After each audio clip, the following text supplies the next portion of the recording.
Viewers अस्सलामु अलैकुम। Welcome to my YouTube channel doctor Numan Malik. दोस्तों, आज का हमारा टॉपिक है उन मसाइल्स को डिस्कस करना जिनका बच्चों में दांत निकलने के वक्त के दौरान उनको सामना करना पड़ता है। और नो डाउट ये वक्त बच्चों और वालिदैन दोनों के लिए ही कठिन होता है।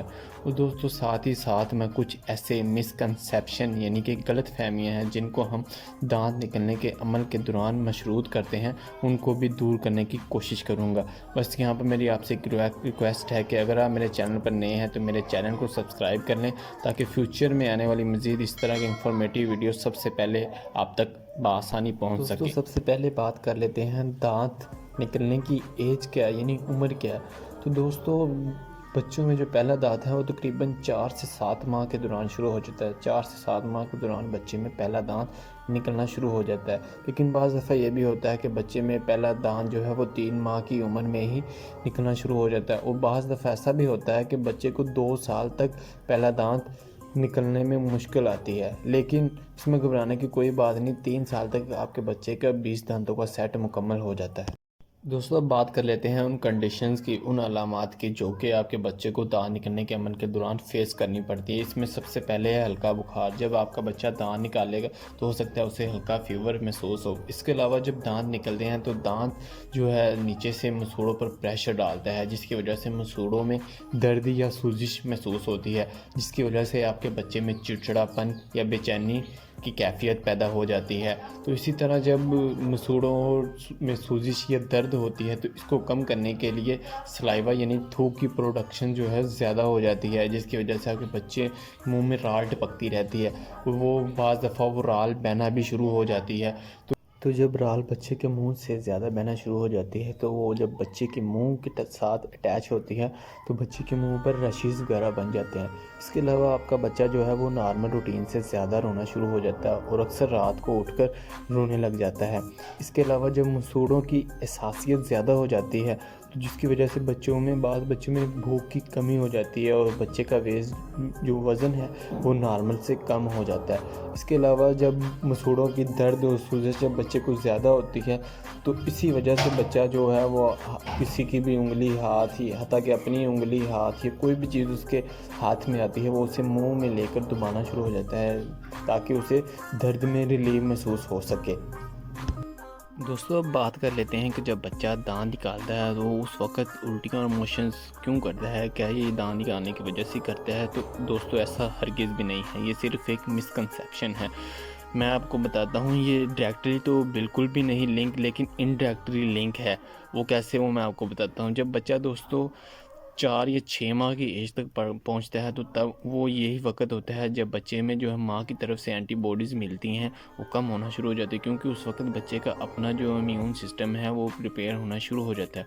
तो ये एक ऐसी स्टेज होती है जहाँ पर बच्चे का इम्यून सिस्टम जो है वो कम होता है, यानी कि उसकी इतनी स्ट्रेंथ नहीं होती कि वो जरासीमों से लड़ सके। और साथ ही साथ माँ से जो एंटीबॉडीज़ मिलती हैं उनकी भी वो तकरीबन मुद्दत 6 माह तक ख़त्म होना शुरू हो जाती है। इसीलिए बच्चों को जो है फास्टी टीके कहते हैं कि 6 माह की एज तक लगवा लेने चाहिए।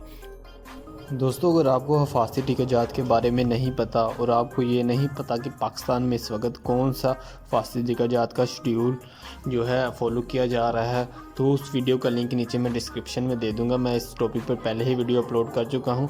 उस वीडियो को देखने के बाद आपको समझ आ जाएगी कि आपको अपने बच्चे को किस एज की उम्र में कौन सा टीका लगवाना है और किस बीमारी के ख़िलाफ़ वो इंजेक्शन लगेगा। उसमें आपको हिफाजती टीकाजात के बारे में A to Z इंफॉर्मेशन मिल जाएगी।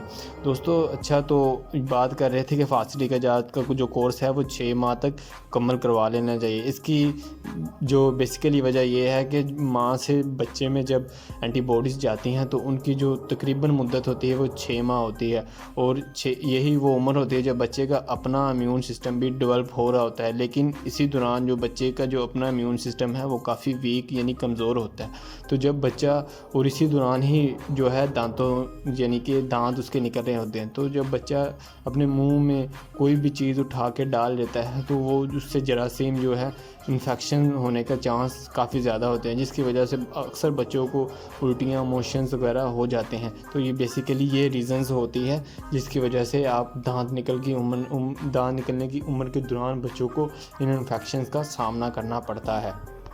दोस्तों अब बात कर लेते हैं कि आप घर पर ही रहते हुए अपने बच्चे को किस तरह से मुख्तलिफ़ किस्म के इन्फेक्शन से बचा सकते हैं। तो दोस्तों इसमें सबसे पहली जो केयर है वो आपने ये करनी है कि आपने अपने बच्चे की साफ़ सफाई का ख्याल रखना है। अगर उसके मुंह से राल बह रही है तो आप उसको किसी साफ़ सुथरे कपड़े से साफ़ करें। अगर आप उसे डायपर पहनाते हैं तो उसका डायपर बाकायदगी से चेंज करें। बाज़ दफ़ा ये ऐसा भी होता है कि डायपर चेंज ना करने की वजह से बच्चे की बैक पर भी रशेज़ वगैरह बनना शुरू हो जाते हैं। तो आप अपने बच्चे की सफाई सुथराई का ख्याल रखिए।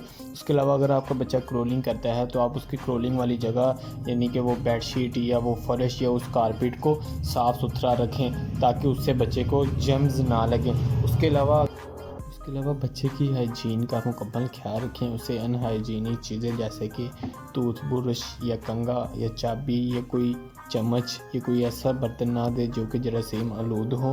ठीक है, उसके अलावा आप अपने बच्चे की विनिंग यानी कि ग़िज़ा पर मुकम्मल जो ध्यान करें। अगर आपको विनिंग के बारे में नहीं पता तो आप मुझे कमेंट्स कर सकते हैं, मैं आपको कमेंट्स में बता दूंगा। यानी कि बच्चे की पहली ग़िज़ा क्या होती है, आपने छोटे बच्चे को क्या क्या ग़िज़ा देनी है किस किस एज तक, वो आपको मैं कमेंट्स में बता दूंगा। अगर आप वीडियो उस पर चाहते हैं तो फिर भी आप मुझे कमेंट्स में बता दें, मैं इंशाल्लाह उस पर एक डिटेल वीडियो बना दूंगा। और सबसे इम्पोर्टेंट लास्ट पे आपने अपने बच्चों का हिफाजती कागजात उनके वक्त पर लगवाने हैं। यानी कि हिफाजती कागजात का शेड्यूल जो है आपने फ़ॉलो करना है ताकि आपका बच्चा जो है मुस्तकबिल में उन बीमारियों से महफूज रह सके। इसके अलावा मसूड़ों की दर्द में रिलीफ़ के लिए अब आप अपने बच्चे को टिथिंग दे सकते हैं या फिर कोई ऐसी कच्ची सब्ज़ी चबाने वाली दे सकते हैं जिसे आपका बच्चा चबाता रहे। लेकिन आपने यहाँ पे साइज़ का ख्याल रखना है कि आपका बच्चा उससे निगले ना, अगर तो वो 6 माह की एज या इससे पहले निकलने की सलाहियत रखता है। उसके अलावा अगर आप बच्चे को कुछ और देना चाहते हैं तो आप जो है कपड़ा यानी कि साफ़ कपड़ा उसको फ्रीज़र में रख कर थोड़ी देर ठंडा होने दें और वो आप अपने बच्चे को दे सकते हैं। उससे भी आपके बच्चे को मसूड़ों के दर्द में काफ़ी रिलीफ मिलेगा। लेकिन दोस्तों ये काम आपने सर्दियों में हरगिज़ नहीं करना। उसके अलावा अगर आपका बच्चा बेचैन या चिड़चिड़ापन है उसमें तो आप उसे किसी खेल कूद में मसरूफ़ कर सकते हैं। आप उसका ध्यान बटाएंगे तो उसके बिहेवियर में चेंजिंग आती जाएगी। उसके अलावा अगर आपके बच्चे को बुखार है तो आप ओटीसी यानी कि over the counter drug paracetamol drops, Panadol drops आप उसे यूज़ करवा सकते हैं। लेकिन दोस्तों ये सब कुछ करने के बाद भी अगर आपके बच्चे को आराम नहीं आ रहा है तो फिर आप किसी मुस्तनद डॉक्टर के पास अपने बच्चे का चेकअप करवाएं। आपका डॉक्टर फिर आपको आगे एडवाइस करेगा।